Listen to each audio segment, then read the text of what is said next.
अब करेंगे अपन part number 3, 12वीं क्लास का पार्ट नंबर 3 है, लास्ट पार्ट है एनसीईआरटी का। 9th की कर लिए, 10th के कर लिए, 11th का कर लिए, 12th का लास्ट पार्ट है। ठीक है बच्चों, उस गति का नाम बताइए जिसमें दो हस्तियों के बीच कोण कम होता है तथा दो हस्तियों को एक दूसरे के पास आ जाती है, इसे फ्लेक्शन गति कहते हैं। क्या कहते हैं? फ्लेक्शन गति।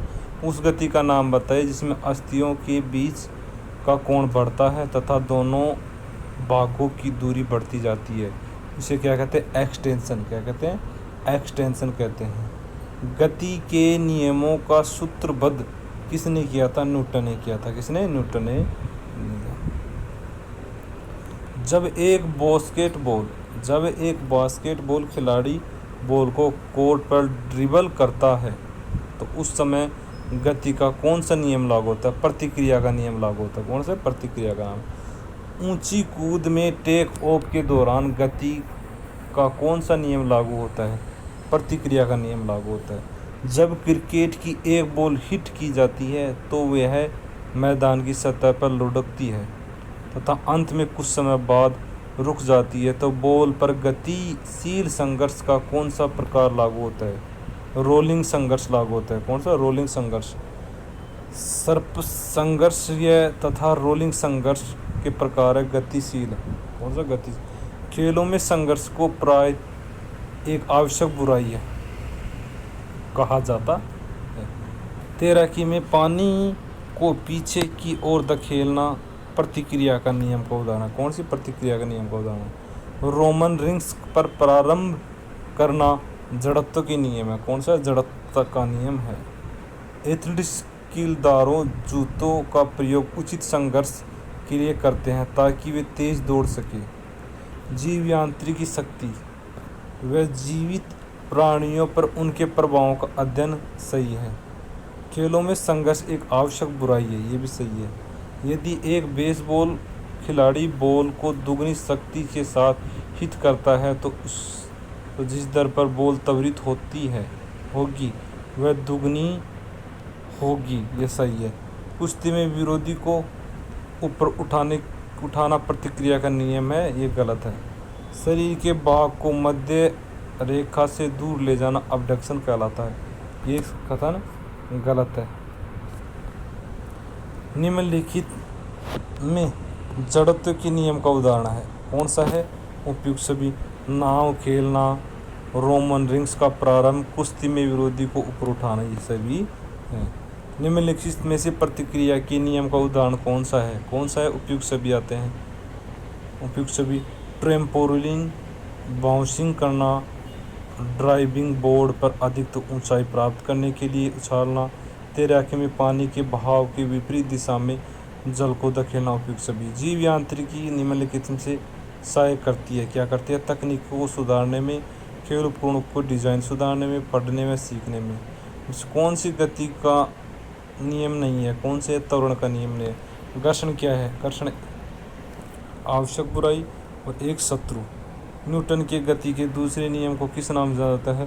त्वरण के नियम से जाता है। न्यूटन के गति के प्रथम नियम को इस नाम से जाना जाता है? जड़त्व के नियम से जाना जाता है। किसके? जड़त्वता के नियम से जाना जाता है। न्यूटन के गति के तीसरे नियम को किस नाम से जाना जाता है? प्रतिक्रिया नियम से जाना जाता है। प्रतिक्रिया का नियम से जाना जाता है। बर्फ पर स्केटिंग करना किसका उदाहरण है? संघर्ष का नियम है। संघर्ष। सर्पण घर्षण का है।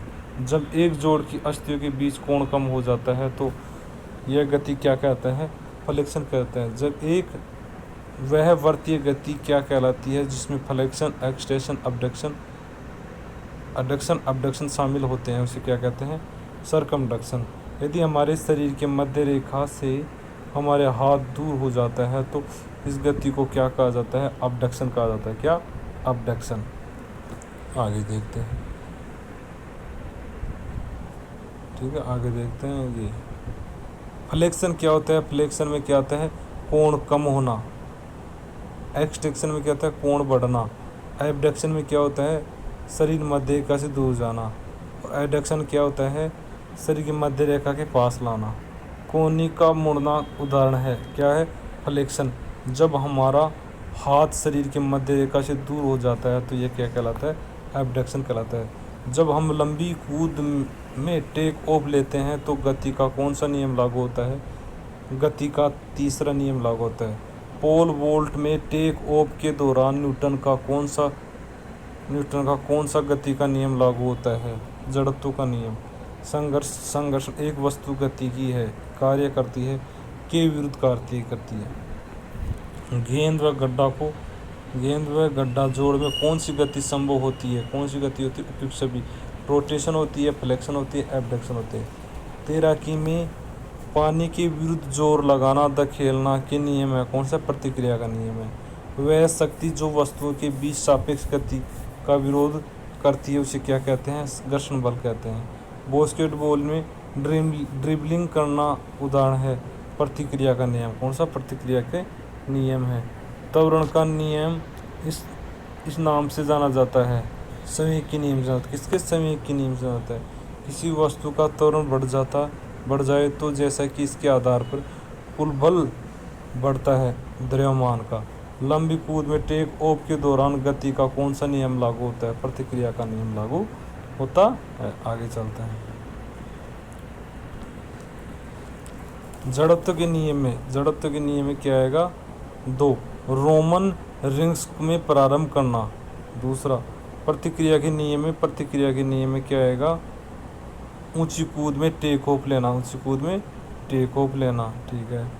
फिर फ्लेक्शन में क्या आएगा? फ्लेक्शन में एक जोड़ का कोण घटना। और एक्सटेंशन में क्या आएगा?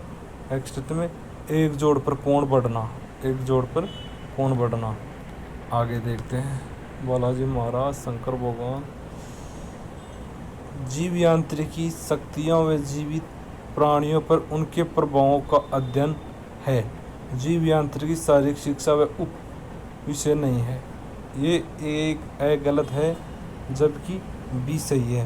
फ्लेक्शन शब्द को संदर्भित करता है मुड़ना। यदि आपके बाजू शरीर के मध्य रेखा से दूर है, आप इसके शरीर के मध्य रेखा तरफ लाते हैं तो कौन सी गति होती है? एडक्शन होती है। संघर्ष बल वस्तु की गति की दिशा में कार्य करती है। किसमें? विपरीत दिशा में। निम्नलिखित खेलों में से संघर्ष कम से कम कौन से खेल महत्वपूर्ण निभाता है? आइस स्केटिंग में। मानव शरीर का अध्ययन तथा इस पर कार्य कर रही विभिन्न शक्तियों को कहा जाता है जीव यांत्रिकी। कहा जाता है क्या? जीव यांत्रिकी।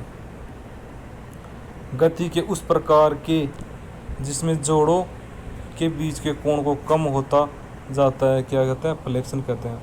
फ्लेक्शन एक्सटेंशन गति के अंतर्गत आते हैं। कोणीय संघर्ष को निम्नलिखित किसके द्वारा बढ़ाया जा सकता है? शुष्क सतह द्वारा। द्रव्यमान व बल के बीच का संबंध है। कौन सा? प्रत्यक्ष आनुवंशिक और दूसरा विपरीत समानुपाती होती है। जीव यांत्रिकी का संबंध से होता है यांत्रिकी और शरीर रचना विज्ञान से होता है। नीचे की उछाल पर जितना अधिक बल लगाया जाता है ये तो उतनी अधिक हवा में उछलती है। यह कथन कौन से नियम को उल्लेख किया है? न्यूटन का तीसरा नियम। ऊंची कूदने वाला ठोस सतह से ऊंची कूद लगा सकता है क्योंकि यह उसके शरीर का उतना ही विरोध करता है जितना वह उत्पन्न करने में सक्षम होता है। यह उदाहरण है क्रिया प्रतिक्रिया का नियम। किसी वस्तु का त्वरण वस्तु पर कार्य करने वाला शुद्ध बल पर प्रयत्न रूप से निर्भर करता है तो वह विपरीत वस्तु के किस पर निर्भर करता है? द्रव्यमान पर। जब एक क्रिकेट बॉल हिट की जाती है तो यह मैदान की सतह पर लुढ़कती है और कुछ समय बाद अंत में रुक जाती है तो बॉल का किस प्रकार गति संघर्ष लागू होता है? रोलिंग। कौन सी? रोलिंग गति लागू होती है। जीव यांत्रिकी में पुलअप्स को कहा जाता है बल कहा जाता है। क्या? जीव यांत्रिकी को क्या कहा जाता है? बल कहा जाता है। अब रुको।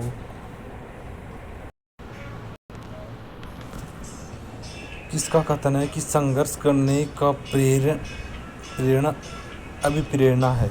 अभिप्रेरण है? क्या है? सेज का कथन है। वह कौन सा अभिप्रेरण है जो तब घटित होता है जब व्यक्ति आनंद या खुशी, महत्व या इच्छा के कारण कुछ करने को बाध्य हो जाता है? आंतरिक अभिप्रेरणा। वह कौन सा अभिप्रेरणा है जो तब घटित होता है जब बाहरी कारक व्यक्ति को कुछ कार्य करने के लिए बाध्य करते हैं, उसे बाह्य अभिप्रेरण कहते हैं। मूड को अच्छा रखने के लिए कौन सा हार्मोन उत्तरदायी है? एंडोर्फिन्स हार्मोन है। किस प्रकार के आक्रमण में मुख्य लक्षण दूसरे खिलाड़ी को चोट पहुंचाना होता है? शत्रुतापूर्ण आक्रमण। कौन सा? शत्रुतापूर्ण आक्रमण। अभिप्रेरण पद प्रेरक नामक शब्द से निकलता है। शत्रुतापूर्ण आक्रमण में मुख्य उद्देश्य दूसरे खिलाड़ी को हानि या चोट पहुंचाना होता है। सशस्त्र मुखर व्यवहार के द्वारा कोई शारीरिक चोट आकस्मिक व अनजाने में लग जाती है।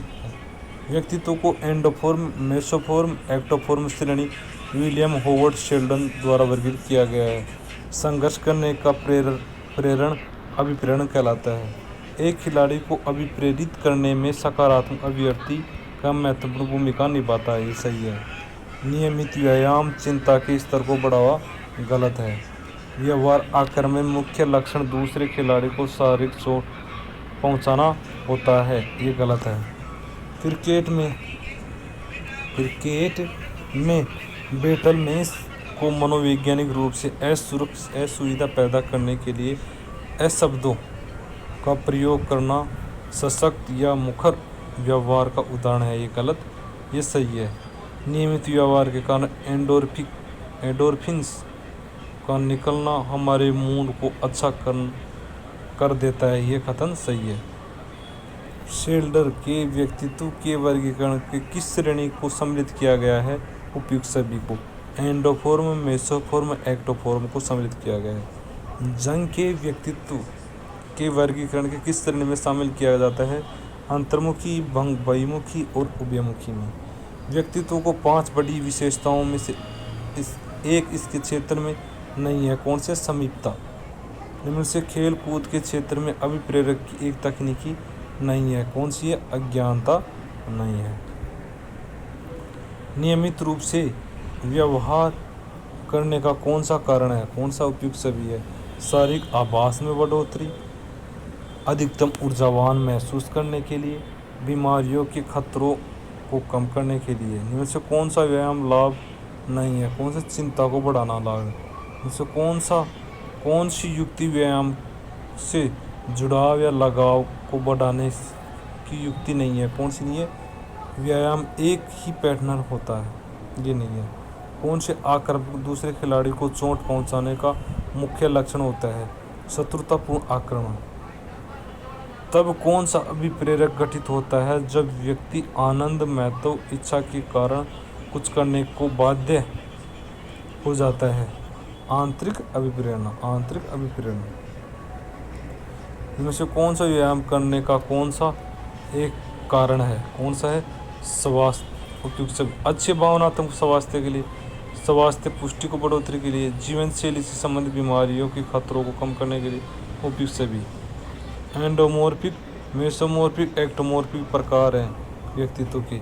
व्यवहारिक होना, कल्पनाशील होना, नए विचारों की ओर अनेक रुचियाँ होना आदि विशेषता है शामिल होते खुलापन में। आंतरिक अभिप्रेरणा है स्वयं के लिए।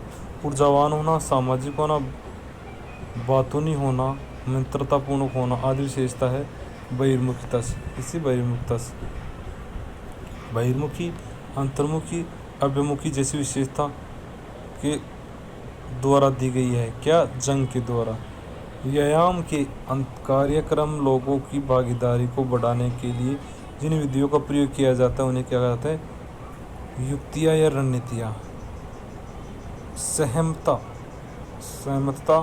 दयालु, मित्रतापूर्ण होती है। खुलापन में क्या होता है? खुलापन में कल्पनाशील और व्यवहारिकता। बहिर्मुखता में ऊर्जावान और बातूनी। और मनोविकसितता में भावात्मक स्थिरता होती है। भावात्मक स्थिरता। ऐसे व्यक्ति जो भावात्मक रूप से अस्थिर या नकारात्मक भावनाओं वाले होते हैं वे अंतर्गत होते हैं मनोविक्षुब्ध, भावात्मक, अस्थिरता, चिंता, उदासी। कौन सी व्यक्तित्व आयाम के गुण होते हैं मनोविक्षुब्धता के? इससे मनोविक्षुब्धता से किसी खिलाड़ी का आक्रामक व्यवहार प्रभावित होता है किससे? उपयुक्त सभी से। टीम के साथ भावनात्मक लगाव पहुंचाना, रणनीति की काबिलियत, लक्ष्य के दिशा निर्देशों के कारण। संघर्ष करने का प्रेरण अभिप्रेरण कहलाता है। किसने कहा था? सेज ने। निम्नलिखित हार्मोन्स में से कौन सा हार्मोन मूड अच्छा करने के लिए जिम्मेदार है? कौन सा? एंडोर्फिन्स। ऐसे व्यवहार जो दूसरे व्यक्ति को हानि पहुंचाने की इच्छा से किया जाता है उसे नाम से जाना जाता है, आक्रामकता से नाम जाता है। मेसोफोर में मेसो शब्द का संबंध है किससे? है पीएसयू से। किससे? पीएसयू से। आगे देखते हैं। एंडोफोर में गोल शरीर होता है, पर्सोना में मास्क होता है। मनोक्षमता में मूडी या तनाव ग्रस्त होता है। सहन क्षमता में क्या होता है? दयालु और मिलनसार होती है। आगे देखते हैं।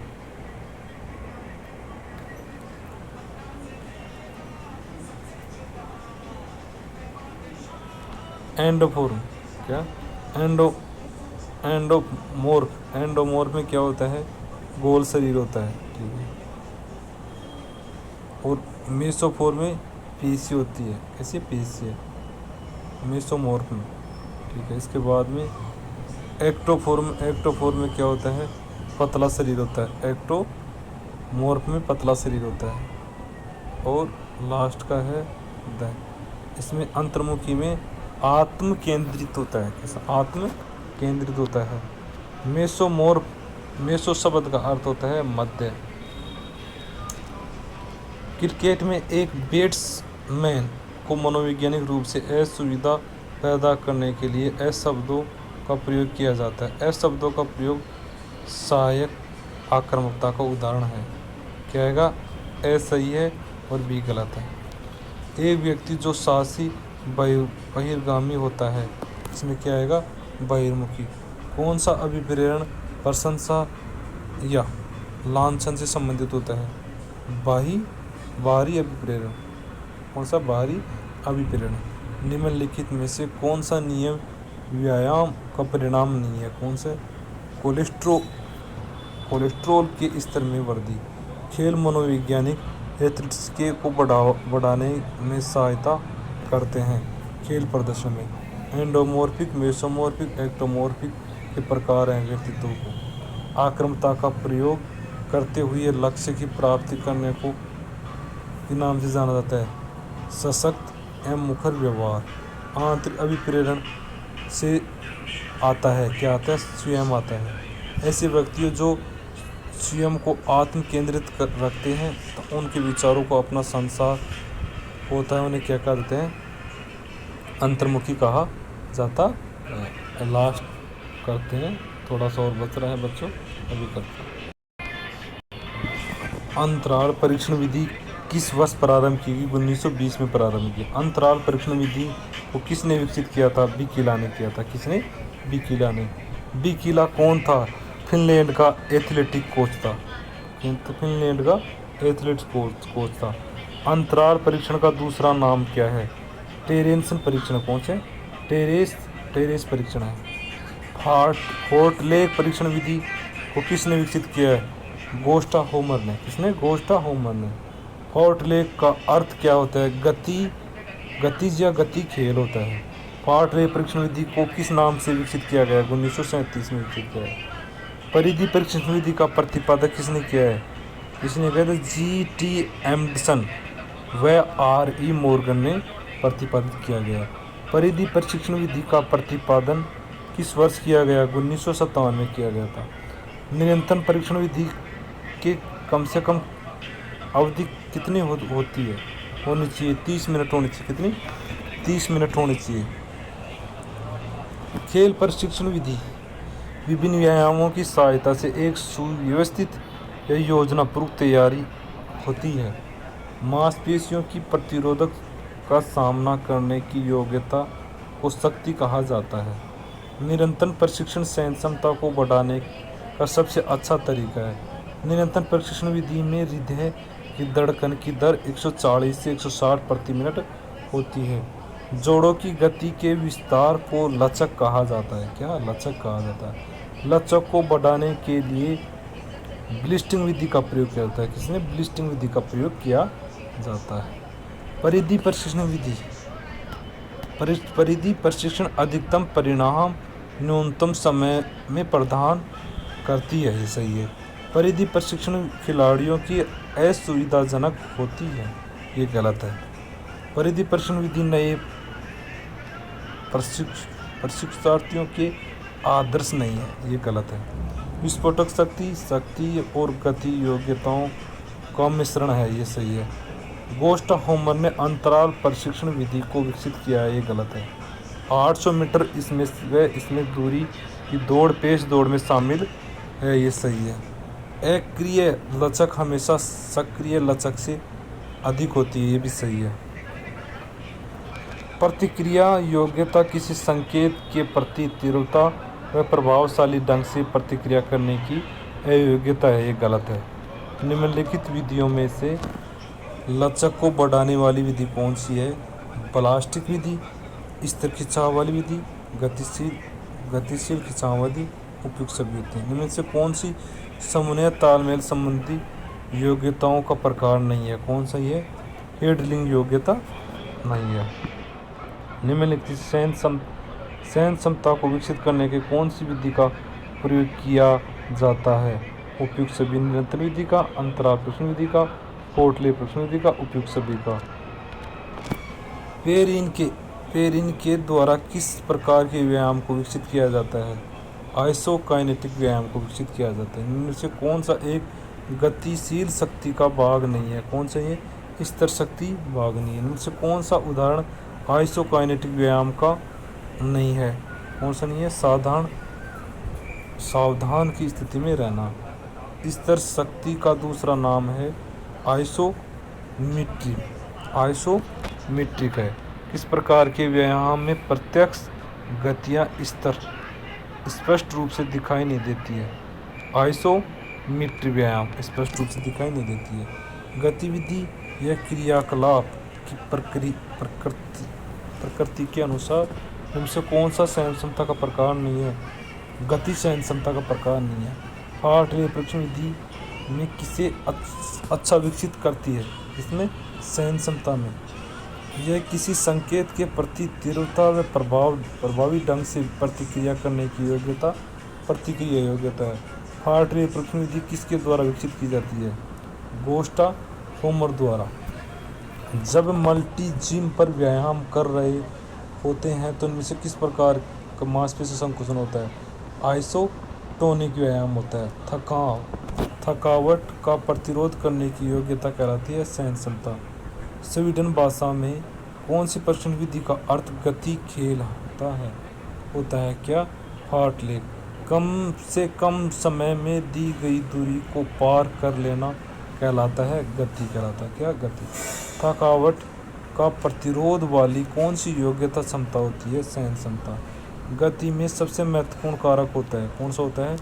मांसपेशी रेशों के प्रकार होता है। त्वरण दौड़ का प्रयोग बढ़ाने के लिए किया जाता है गति। इसमें गति। आगे चलते हैं। प्रतिरोध का सामना करने की मांसपेशियों की योग्यता को शक्ति कहा जाता है। गति को विकसित करने के लिए कौन सी विधि का प्रयोग किया जाता है? निरंतर विधि का नहीं, कौन सा? त्वरण दौड़ का और पेश दौड़ का प्रयोग किया जाता है। निम्न से कौन सी विधि कम से कम समय में अधिक से अधिक परिणाम प्रदान करती है? परिधि प्रशिक्षण विधि। अंतराल प्रशिक्षण विधि किसके द्वारा विकसित की जाती है? बिकिला द्वारा। बलिस्टिक विधि को बढ़ाने के लिए प्रयोग किया जाता है लचक। इसमें लचक के। हार्टले प्रशिक्षण विधि का विकास में है, स्वीडन में है। यदि मांसपेशी अनुबंधन तथा शक्ति उत्पन्न करने के लिए अपनी लंबाई बदलती तो संकुचन के प्रकार है आइसोटोनिक। कौन सा? आइसोटोनिक। अंतराल प्रशिक्षण का प्रयोग किसे विकसित करने के लिए किया जाता है? गति को। थकावट के विरुद्ध प्रतिरोध क्षमता को कहा जाता है सहन क्षमता कहा जाता है। स्थिर अवस्था में अधिकतम गति प्राप्त करने की योग्यता कहा जाता है त्वरण योग्यता कहा जाता है त्वरण योग्यता कहा जाता है। निम्नलिखित में से कौन सी प्रशिक्षण विधि सहन क्षमता को विकसित नहीं करती है? कौन सी भार प्रशिक्षण विधि सहन क्षमता को विकसित नहीं करती है? आगे चलते हैं। प्रत्येक व्यक्ति के लिए परिधि प्रशिक्षण सुविधाजनक है। सही बात। परिधि प्रशिक्षण व्यक्ति की आवश्यकता के अनुसार निर्मित किया जा सकता है। दोनों सही है। ठीक है, ये और दोनों सही हैं। आगे चलते हैं।